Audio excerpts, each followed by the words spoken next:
Hi friends, అందరికీ నమస్కారం. Friends, ఈ వీడియోలో ఇప్పుడే లేటెస్ట్ వెదర్ రిపోర్ట్ అయితే వచ్చిందండి.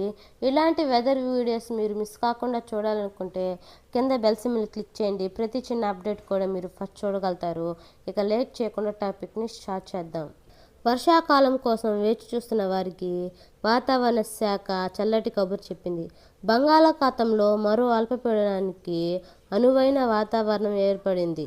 దీని కారణంగా రుతుపవనాలు తిరిగి బలంగా పుంజుకున్నాయి. ఉత్తర ఒడిశా, పశ్చిమ బెంగాల్కు ఆనుకుని అల్పపీడనం ఏర్పడే అవకాశం ఉందని వెల్లడించింది. మారిన వాతావరణంతో తెలుగు రాష్ట్రాల్లో వర్షాలపైన కీలక అప్డేట్ ఇచ్చింది.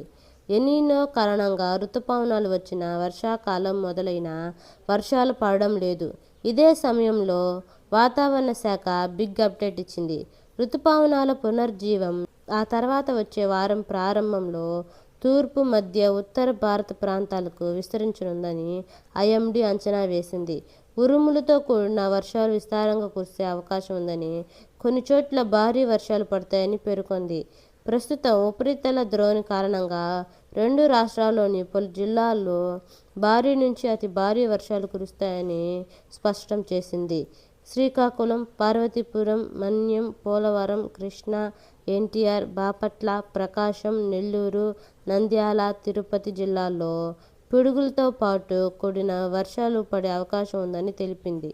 అదేవిధంగా మిగిలిన జిల్లాల్లో కొన్ని చోట్ల తేలికపాటి నుంచి మోస్తరు వర్షాలు పడతాయని హెచ్చరించారు.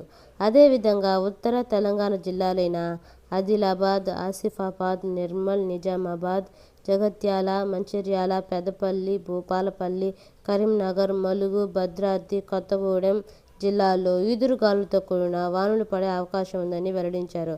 ఇక సంగారెడ్డి, వికారాబాద్, రంగారెడ్డి, మహబూబ్ నగర్, మెదక్, కామారెడ్డి, సిద్దిపేట, సిరిసిల్ల, హన్మకొండ, వరంగల్ జిల్లాల్లో తేలికపాటి నుంచి మోస్తరు వర్షాలు కురుస్తాయని, దీంతో ఇప్పటికే వర్షాల కోసం వేచి చూస్తున్న వారికి ఈ వార్త ఉపశమనంగా మారుతుంది. తెలుగు రాష్ట్రాలలో రానున్న 4 రోజులు వాతావరణం చల్లగా ఉండే అవకాశం ఉందని పేర్కొంది. వర్షం పడేటప్పుడు ఎక్కడ చెట్ల కింద ఉండకూడదని, బలహీనమైన స్తంభాల దగ్గర ఉండకూడదని ఐఎండీ స్పష్టం చేసింది. మత్స్యకారులు వేటకి ఎక్కడికి వెళ్ళకూడదని వాతావరణ శాఖ జారీ చేసింది. ఓకే ఫ్రెండ్స్, ఇలాంటి అప్డేట్ మీరు మిస్ కాకుండా చూడాలనుకుంటే మన ఛానల్ సబ్స్క్రైబ్ చేసుకోండి. మీ ఫ్రెండ్స్ అండ్ ఫ్యామిలీకి షేర్ చేయండి. Thank you.